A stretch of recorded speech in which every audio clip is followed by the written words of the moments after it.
Qu'elles semblent bien loin ces images du jeune chef rebelle un peu hagard, un peu perdu, qui arrivait à la stupéfaction de la majorité des observateurs en 2002 à Lomé, après le déclenchement de la crise militaire en Côte d'Ivoire. Quel parcours pour cet ancien secrétaire général de la Fédération estudiantine et scolaire ivoirienne, la FESI, qui en moins de 10 ans aura été ministre d'État, Premier ministre et maintenant président de l'Assemblée nationale. Tout cela sans être membre d'un parti. À 40 ans seulement, quelle est la prochaine étape de cette ascension fulgurante? Avec les accusations qui pèsent désormais sur lui après la crise post-électorale en Côte d'Ivoire, a-t-il encore les chances de la poursuivre? Guillaume Kigbafori Soro, le président de l'Assemblée nationale de Côte d'Ivoire, est ce dimanche l'invité du débat africain, un invité qui a promis de se livrer entièrement, sans réserve, sans langue de bois et sans tabou. Bonjour, Monsieur le Président. Oui, bonjour. Alors, la fonction de président de l'Assemblée nationale après la crise post-électorale, dont vous avez été l'un des principaux acteurs, l'un des chefs militaires, celui qui est allé mettre en route l'armée du Nord pour mettre fin au blocage d'Abidjan. Cette fonction est-elle une récompense ou une manière très diplomatique de vous écarter de la primature et de la fonction de ministre de la Défense que vous cumuliez? Est-ce une fonction pour vous éloigner de l'action et de la mainmise sur le pouvoir? D'abord, merci de me donner la parole, de m'exprimer et de le faire largement à partir de votre antenne. Je dois dire que président de l'Assemblée nationale que je suis, c'est d'abord par vocation et Carrément. par vocation et en harmonie et en accord avec le président de la République que j'ai décidé d'aller dans ma circonscription natale pour briguer le suffrage des populations. Mais pour beaucoup, cela ressemble à une sorte de retraite, à une façon de vous écarter un peu du pouvoir parce que vous étiez très puissant, vous aviez la main sur l'armée. Non, pas du tout. Le président Alassane Dramane Ouattara est un homme d'honneur, de parole. C'est un monsieur honnête que j'ai appris à côtoyer, à fréquenter. Nous avions déjà convenu qu'à partir du moment où il avait fait une promesse électorale au PDCI de donner la primature au PDCI, un homme d'honneur, il devrait respecter cet engagement. Et nous avons convenu, mais je dis bien en parfaite harmonie, que je puisse aller briguer la tête de l'Assemblée nationale. Et c'est ce que j'ai fait. C'est ce que vous avez fait sans regret?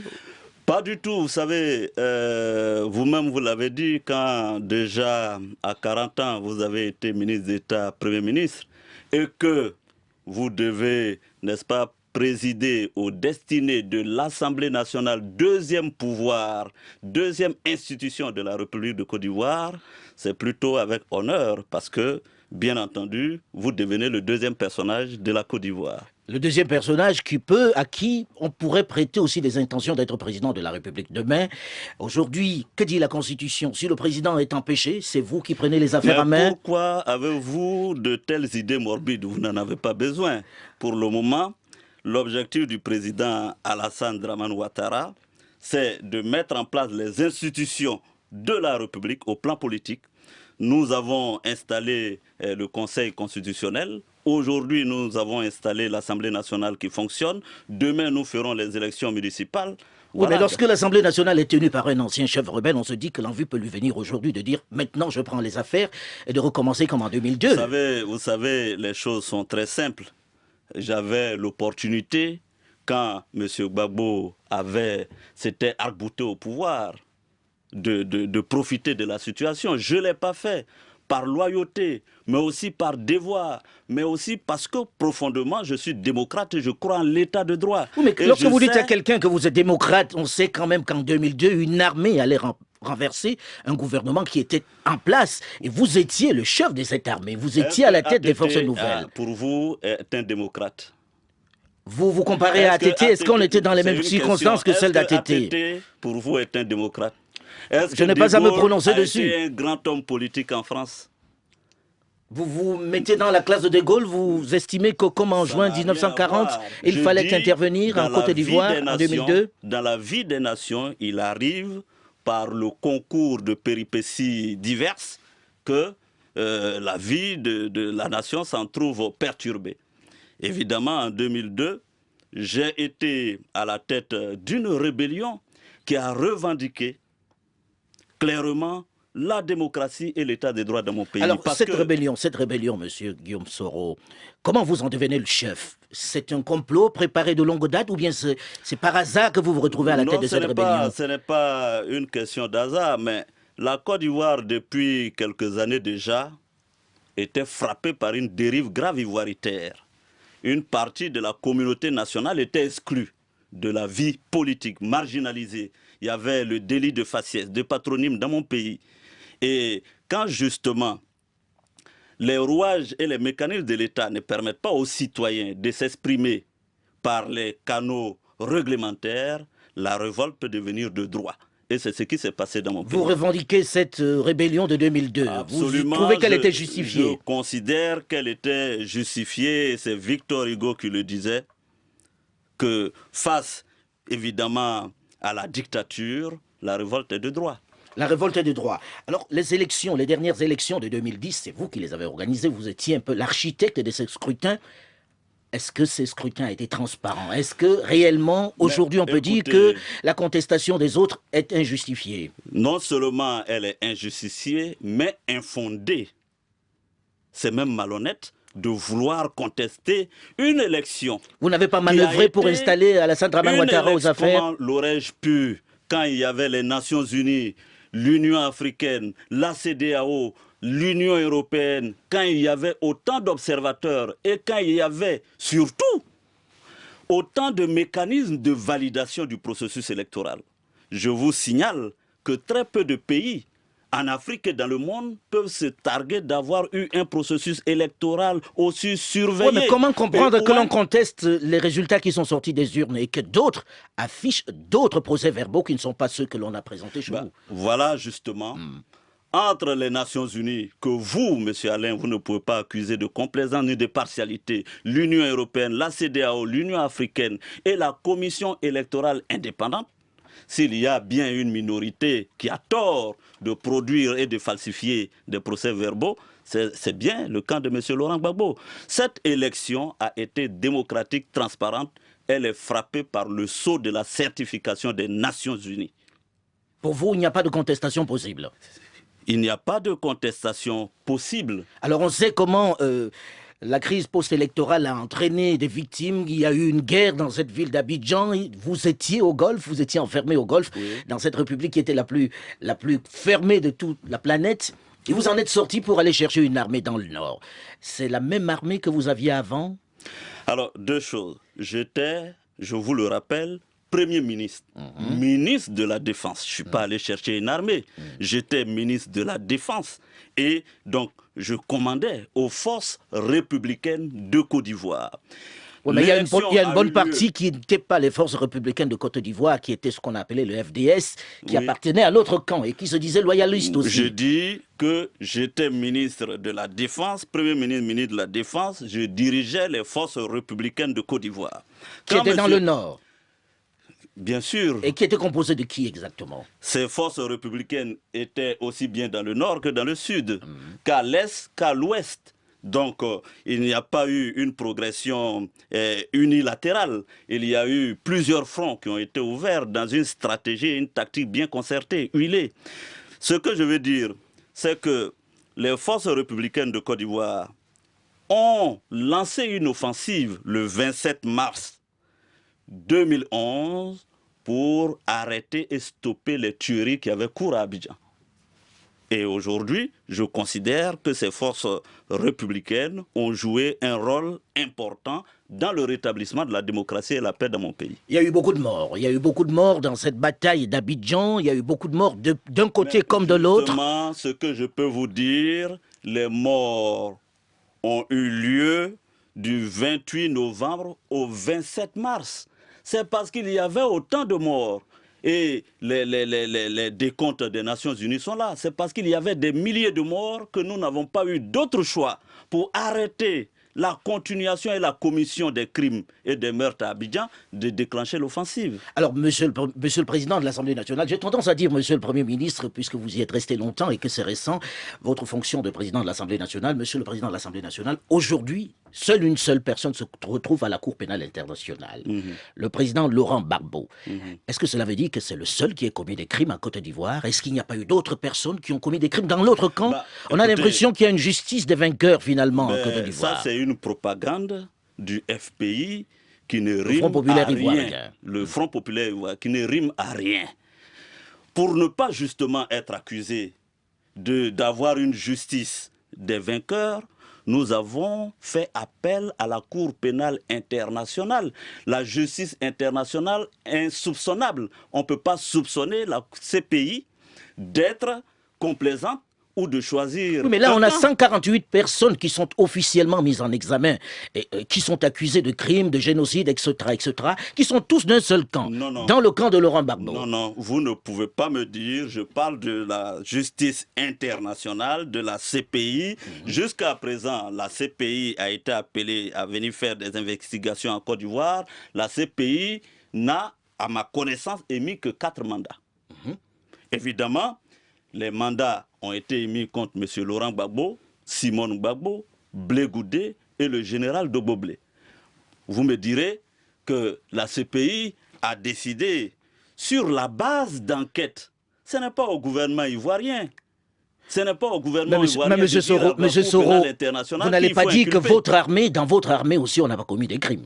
Alors, je vais vous dire, les forces républicaines de Côte d'Ivoire ont agi en légitime défense. Quand les policiers poursuivent et traquent le hors-la-loi, et que le hors-la-loi tire sur la police, que la police riposte, peut-on les mettre sur la même balance?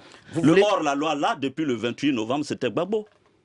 Si Gbagbo avait cédé... Mais il existe aussi des méthodes pour interpeller le hors-la-loi. Comme Wade l'a fait au Sénégal, il n'y aurait pas eu 3000 morts.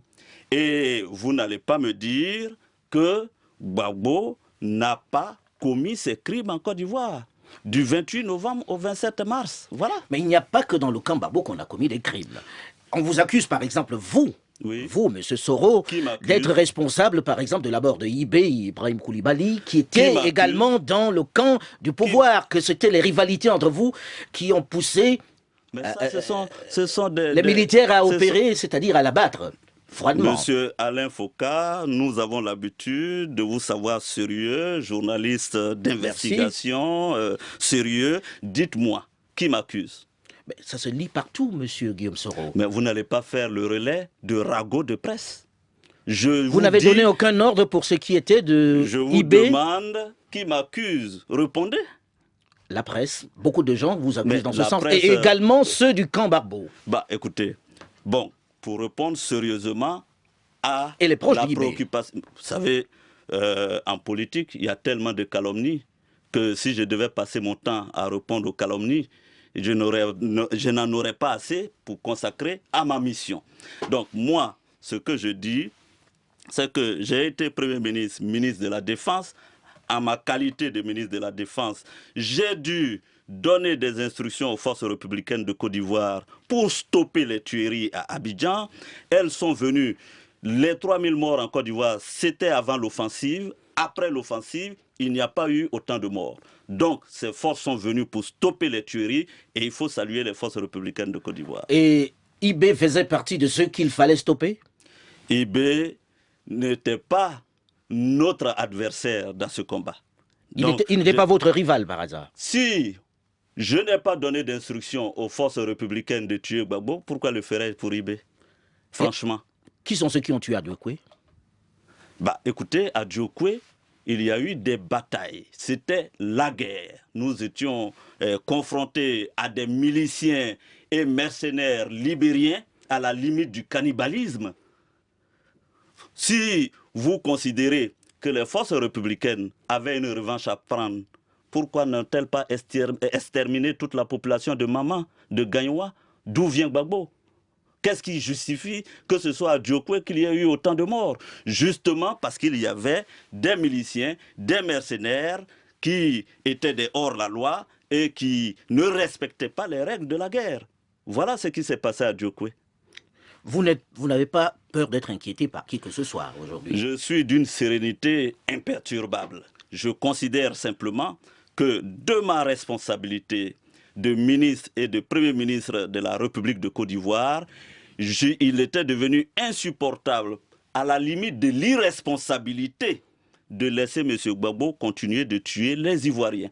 Et nous sommes venus à Abidjan pour stopper les tueries en Côte d'Ivoire. Alors vous êtes un ancien de la FECI qui avait pour mentor en gros le président Laurent Gbagbo. Aujourd'hui vous êtes opposé à Laurent Gbagbo. Qu'est-ce qui vous a opposé à ce point-là? À quel moment vous vous séparez, vos chemins se séparent à ce point? Écoutez, moi, il est clair que fondamentalement, je suis un homme de principe, de conviction, et je crois en l'état de droit et à la démocratie. Je n'ai pas supporté que dans mon pays, il y ait des dérives ivoiritaires et que l'ethnicisme soit érigé en règle de gestion du pouvoir d'État. Et c'est ce qui m'a divisé d'avec M. Laurent Gbagbo. Quand nous avons signé l'accord politique de Ouagadougou, que j'ai été Premier ministre, ma seule mission était d'organiser des élections démocratiques et transparentes.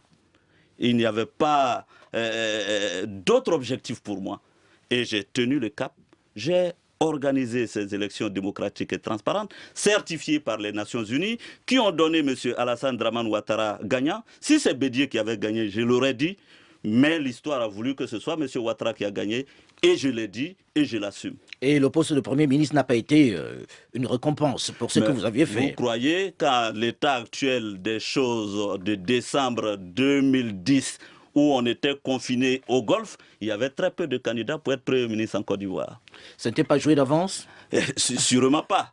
Sûrement pas quand nous étions encerclés par les chars de Gbagbo, par les troupes de Gbagbo, et que nous étions confinés au sein de l'hôtel du Golfe. Je répète, il y avait très peu de candidats pour être Premier ministre. Alors on a souvent dit que vous aviez passé un accord avec la France pour vous sortir de cet endroit avec Alassane Dramane Ouattara du Golfe.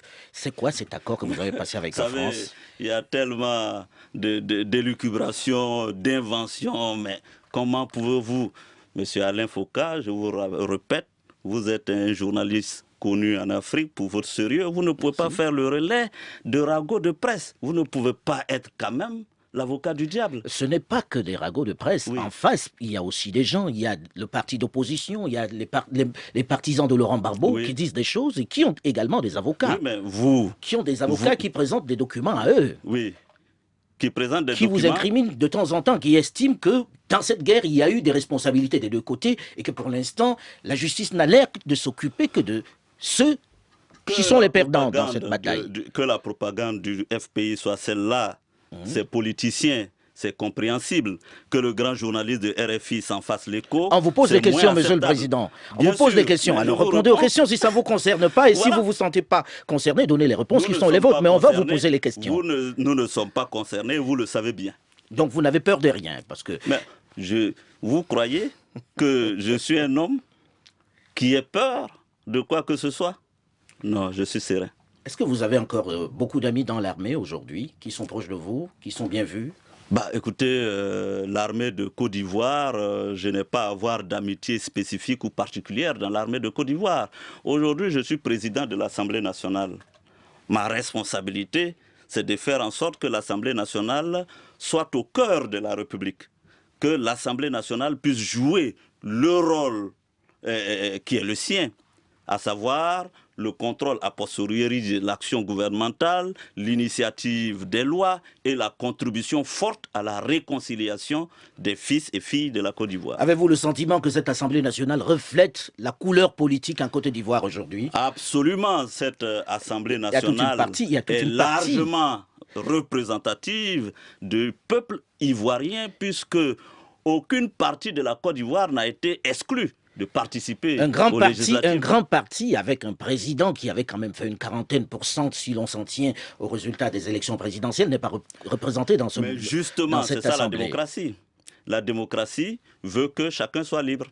Un parti est libre de participer aux élections législatives et le même parti est libre de ne pas participer aux législatives. En Côte d'Ivoire, Et dans le monde, la démocratie, c'est pas la démocratie des partis politiques. Parce que tous les citoyens d'un pays ne sont pas organisés au sein de formations politiques. Il y a certains qui ne militent pas dans des partis politiques. Les élections législatives se sont adressées à tous les Ivoiriens sans exclusion.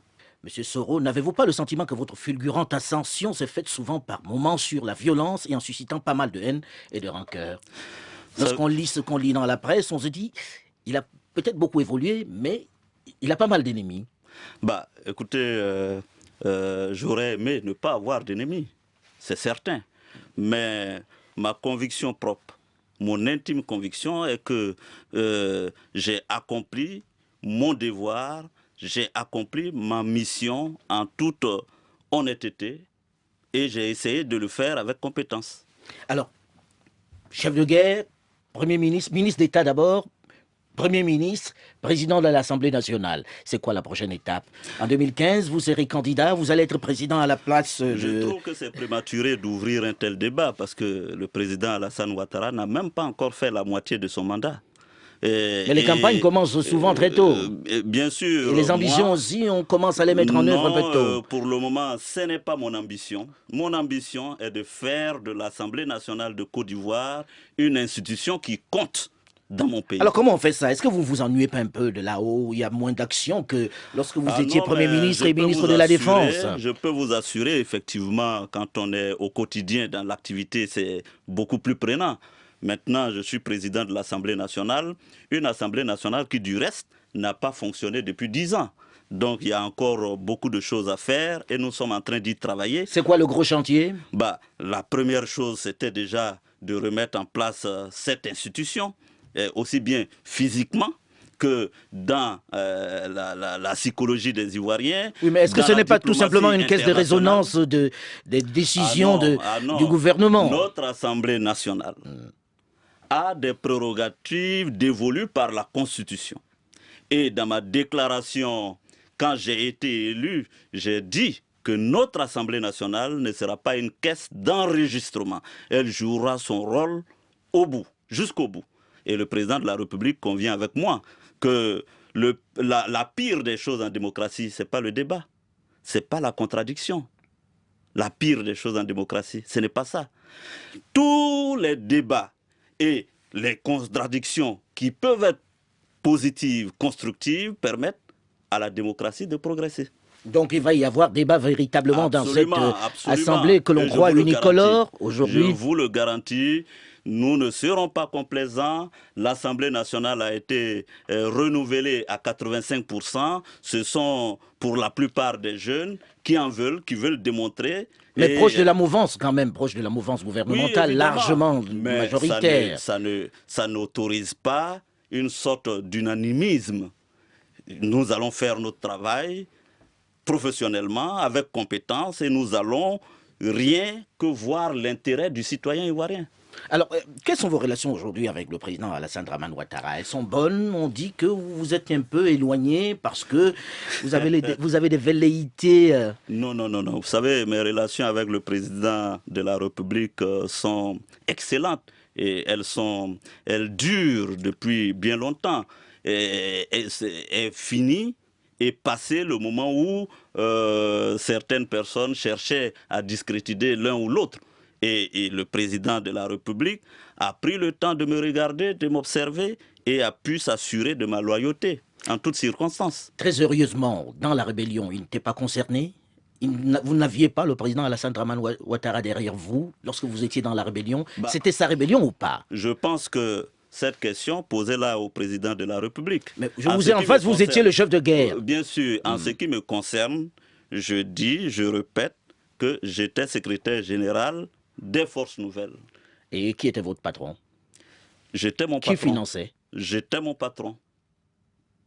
Vous êtes venu comme ça, vous avez levé une armée. Ne croyez pas. Vous savez bien que les gens se posent la question de savoir qui finançait ces forces nouvelles. Alors je vous ai en face, qui vous finançait? Bien sûr, si vous avez suivi mon cursus, vous savez bien, monsieur Alain, que je ne suis pas un homme à se laisser manipuler. J'ai été secrétaire général de la FECI, le même Alassane Dramane Ouattara. C'était l'un des mouvements les plus puissants en Côte d'Ivoire. En Côte d'Ivoire, j'ai été secrétaire général de la FECI, le même Alassane Ouattara était Premier ministre. Et nous lui disions, quand nous étions étudiants, nos vérités. Donc, je dis et je répète. Oui, mais est-ce que le Nord ne s'est pas retrouvé un peu plus tard pour pouvoir mettre fin à cette ivoirité dont vous parlez? Non, non, évidemment, il est... La région du Nord. Non, je veux dire qu'il est clair que quand l'ivoirité est apparue et que M. Alassane Dramane Ouattara a été visé, a été la cible, forcément, sa région d'origine s'est sentie solidaire de ce fils qu'on voulait à tout prix excommunier, n'est-ce pas, de la Côte d'Ivoire. Donc, mais ceci dit, ce n'est pas un fondement idéologique ou politique.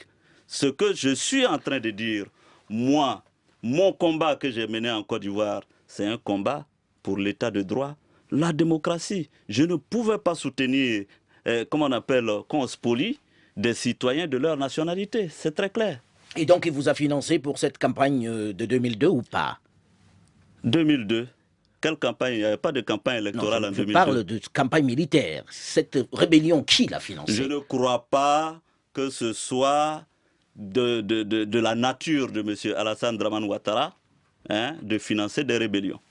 Il avait un parti politique, c'est un homme politique. Le RDR. Voilà, le RDR. Donc, il avait plus à financer son parti que de financer une campagne militaire. Vous aviez plus à gagner en restant avec Laurent Gbagbo pendant les élections qu'à rejoindre Alassane Dramane Ouattara.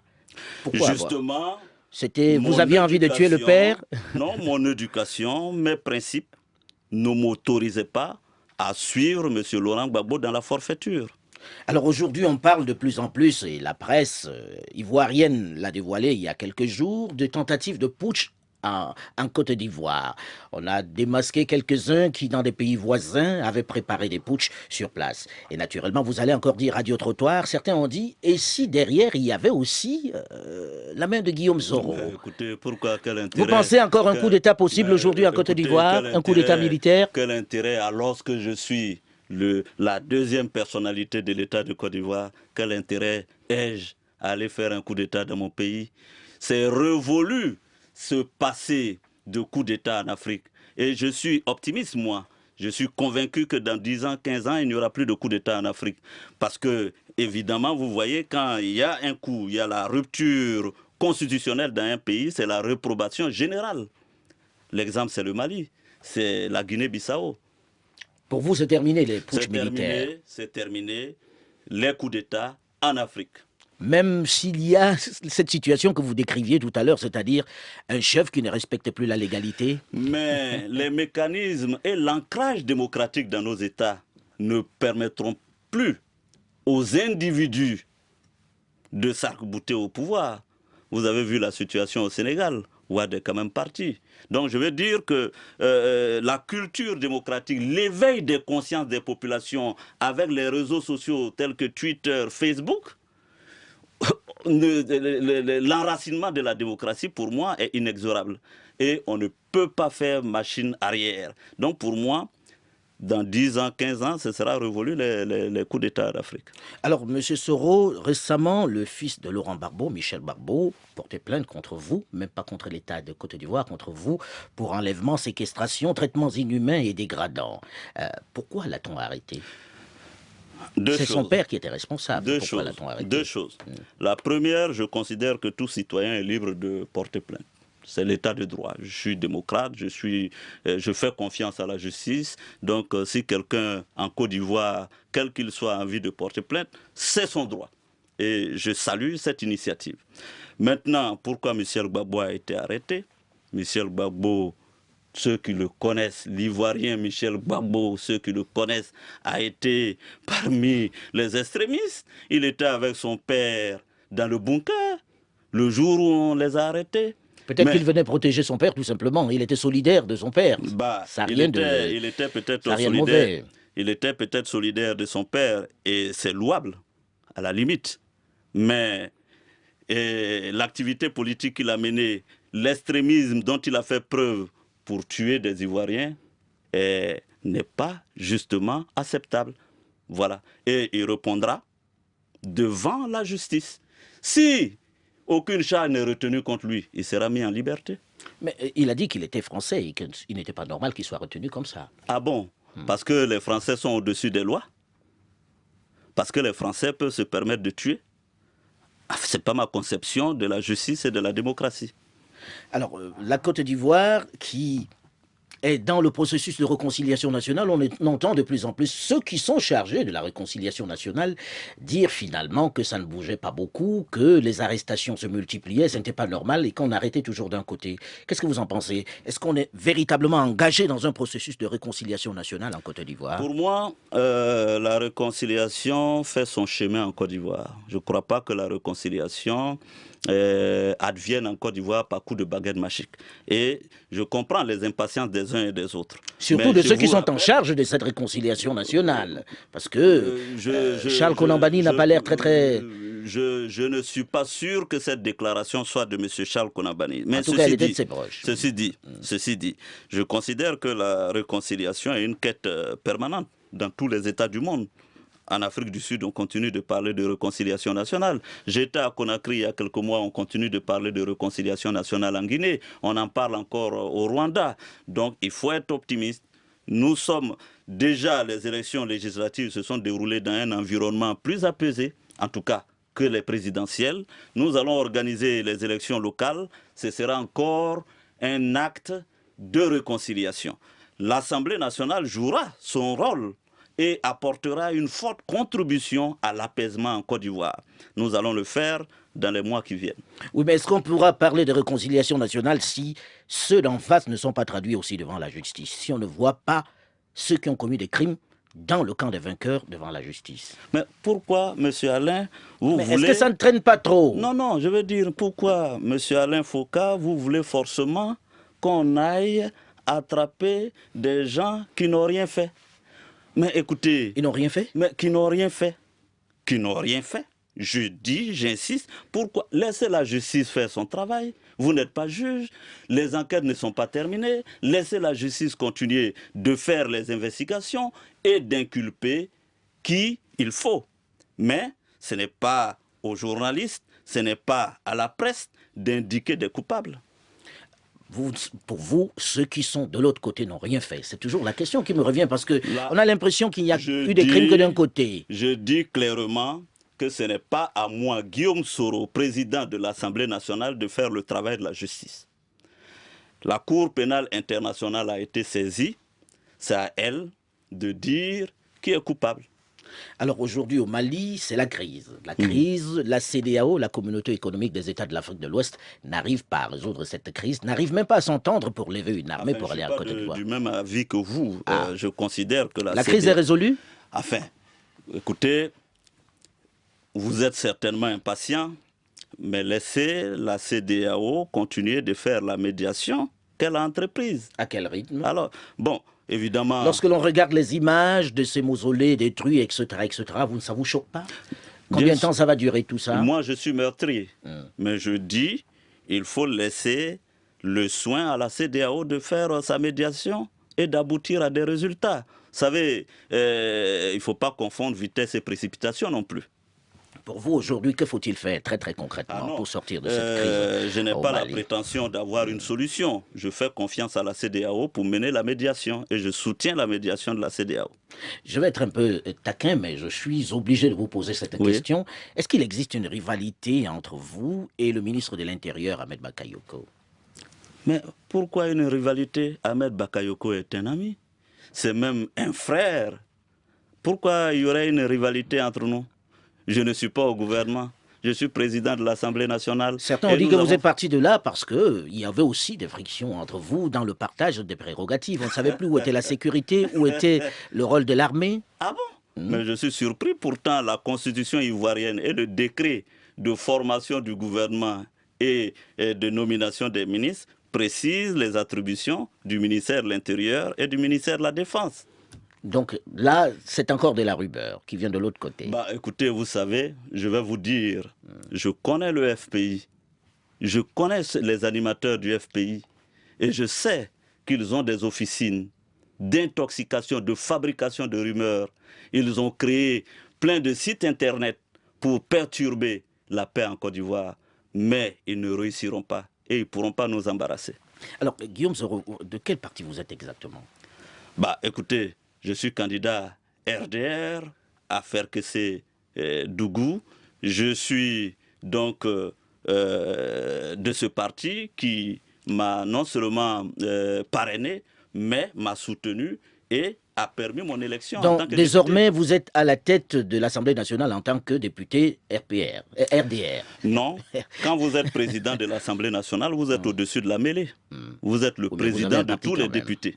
Mais vous avez un parti quand même. Bah, écoutez, j'ai été investi par le RDR, mais à partir du moment où je rentre dans le rôle de l'institution, je dois considérer tous les députés comme les miens, de la même façon que le président de la République est proposé par un parti politique, mais une fois qu'il est président de la République, il n'est pas le président d'un parti politique Non, ni c'est d'un parce qu'on camp. vous a toujours décrit comme un homme de gauche. Et Oui. vous le revendiquez. Et je Et on a l'assume. l'impression que vous êtes aujourd'hui plutôt libéral. C'est plus Bah, vraiment... écoutez,